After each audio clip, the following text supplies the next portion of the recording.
அஸ்ஸலாமு அலைக்கும் வரஹ்மத்துல்லாஹி தஆலா வபரகாத்துஹு.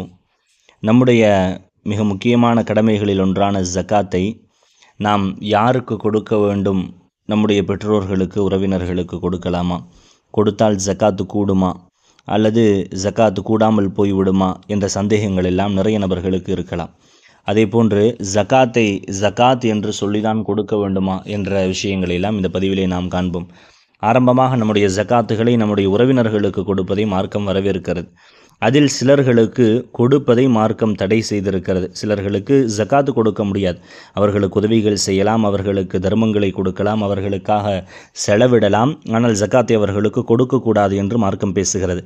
யாருக்கெல்லாம் ஜக்காத்து கொடுக்கக்கூடாது என்று பார்த்தால், நம்முடைய தாய், நம்முடைய தந்தை, நம்முடைய தந்தையின் தாயும் தந்தையும், நம்முடைய தாயின் தாயும் தந்தையும், அதாவது தாதா தாதி, நானா நானி, இவர்களுக்கும் கொடுக்கக்கூடாது. அதே போன்று நம்முடைய மக்கள், நம்முடைய ஆண் மக்கள், நம்முடைய பெண் மக்கள், நம்முடைய ஆண் மக்கள் பெண் மக்களின் மூலமாக உண்டான நம்முடைய பேரன் பேத்திகள் யாருக்குமே ஜக்காத்து கொடுத்தாலும் நிறைவேறாது என்று மார்க்கம் சொல்கிறது. அதே போன்று ஒரு கணவன் மனைவிக்கோ, மனைவி கணவனுக்கோ ஜக்காத்து கொடுக்கக்கூடாது என்று மார்க்கம் பேசுகிறது. இப்படியெல்லாம் இவர்களுக்கு ஜக்காத்து கொடுக்கக்கூடாது என்று ஹனஃபி மதுஹபின் அடிப்படையில் தெளிவாக சொல்லி காட்டப்படுகிறது. யாருக்கெல்லாம் ஜக்காத்து கொடுக்கலாம் என்று பார்த்தால், இவர்கள் அல்லாத மற்ற எல்லா உறவுகளுக்கும் தாராளமாக ஜக்காத்தை கொடுக்கலாம். உதாரணமாக நம்முடைய சகோதரர்கள், சகோதரிகள், உடன் பிறந்தவர்களாக இருந்தாலும் சரி, அல்லது ஒன்றுவிட்ட சகோதர சகோதரிகளாக இருந்தாலும் சரி, நம்முடைய சகோதரர்கள், சகோதரிகள், அவர்களின் மக்கள், அவர்களின் குடும்பத்தார்கள், நம்மின் குடும்பத்தார்கள், நம்மின் தாயின் உடன் பிறந்தவர்கள், தந்தையின் உடன் பிறந்தவர்கள், நம்முடைய மற்ற உறவினர்கள், குறிப்பாக நம்முடைய மாமனார், மாமியார் என்ற உறவுகளுக்கும் தாராளமாக ஜக்காத்தை கொடுக்கலாம் என்று மார்க்கம் பேசுகிறது. நம்முடைய மனைவிக்கு ஜக்காத்து கடமையாக இருந்தால் அவர்களின் தாய் தந்தைக்கு கொடுக்கக்கூடாது. நாம் நம்முடைய ஜக்காத்தை தான் நம்முடைய மாமனார் மாமியார்களுக்கு கொடுக்கலாம் என்று மார்க்கம் பேசுகிறது. ஆக ஜக்காத்தை இவர்களுக்குத்தான் கொடுக்க வேண்டும், இவர்களுக்கு கொடுக்கக்கூடாது என்று மார்க்கம் தெளிவாகவே பேசுகிறது. மாற்றாந்தாய், மாற்று தந்தை என்ற உறவுகள் இருக்குமானால் அவர்களுக்கும் தாராளமாக கொடுக்கலாம். பால்குடி சகோதர சகோதரிகள் என்ற சூழல்கள் இருந்தாலும் அவர்களுக்கும் தாராளமாக ஜக்காத்து கொடுக்கலாம் என்று மார்க்கம் தெளிவாகவே பேசுகிறது. அதல்லாமல் நம்மிடத்திலே வேலை செய்பவர்கள், அவர்களின் கூலியாக நம்முடைய ஜக்காத்தை கொடுக்கக்கூடாது என்று மார்க்கம் தெளிவாகவே சொல்லி காட்டுகிறது. அதே போன்று ஜக்காத் என்று சொல்லிதான் கொடுக்க வேண்டுமா என்று பார்த்தால், ஜக்காத் என்று சொல்லாமல் தாராளமாக கொடுக்கலாம். ஜக்காத்து கொடுக்கும் பொழுது ஜக்காத்து கொடுக்கிறோம் அப்படிங்கிற நியத்து கட்டாயம்.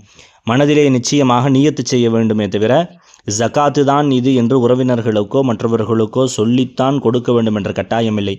ஆனால் மாற்றமாக ஒரு மதரசாவிற்கு ஜக்காத் கொடுக்கிறீர்கள், அதாவது மதரசாவிற்கோ, பள்ளிவாசலுக்கோ, கட்டுமானத்திற்கோ, சேவைகளுக்காகவோ, மருத்துவத்திற்கென்றால் மருத்துவமனைக்காகவோ, பொதுமக்களின் பயன்பாட்டிற்காகவோ பயன்படக்கூடிய எந்த விதமான கட்டிடங்களுக்கோ, உதவி ஸ்தாபனங்களுக்கோ நாம் ஜக்காத்தை கொடுக்கக்கூடாது என்று மார்க்கம் தெளிவாகவே சொல்லி காட்டுகிறது. மாற்றமாக ஒரு மதரசாவிலே படிக்கும் மாணவர்கள் ஏழைகளாக ஜக்காத்தை பெற தகுதியுள்ளவர்களாக இருக்கிறார்கள் என்றால், அந்த மாணவர்களுக்காக ஜக்காத்தை நாம் ஒப்படைக்கலாம் தாராளமாக.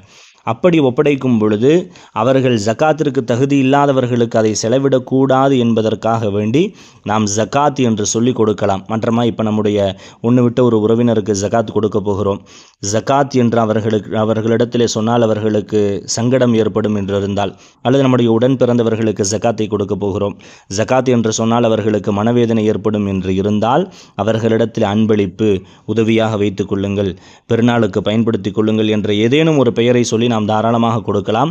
ஆனால் நம்முடைய உள்ளத்திலே நாம் ஜக்காத்து தான் என்ற நியத்தை சரியாக வைக்க வேண்டும் என்று மார்க்கம் தெளிவாகவே நமக்கு சொல்லி காட்டுகிறது. ஆக நம்முடைய ஜக்காத்துகளை இப்படித்தான் கொடுக்க வேண்டும். ஜக்காத்துகளை சில நேரங்களில் சிலர்கள் மதரசாவிற்கு, பள்ளிவாசலுக்கு என்றெல்லாம் கொடுக்கிறார்கள்.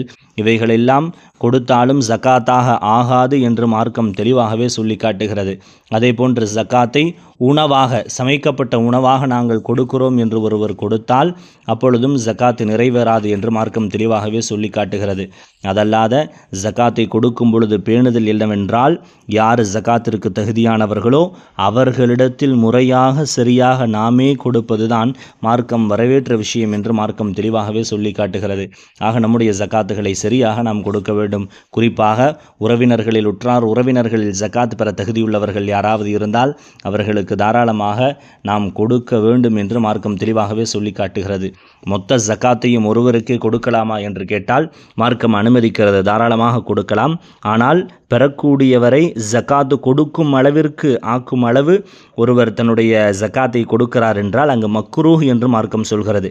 அதாவது இப்போ ஒரு 55,000 ரூபா கொடுத்துட்டா அவருக்கு ஜக்காத்து கடமையாயிரும் அப்படின்னு இருந்தால் அவருக்கு ஜக்காத்து கடமையாகாத விதத்திலே கொஞ்சம் குறைத்து தாராளமாக நாம் கொடுக்கலாம்.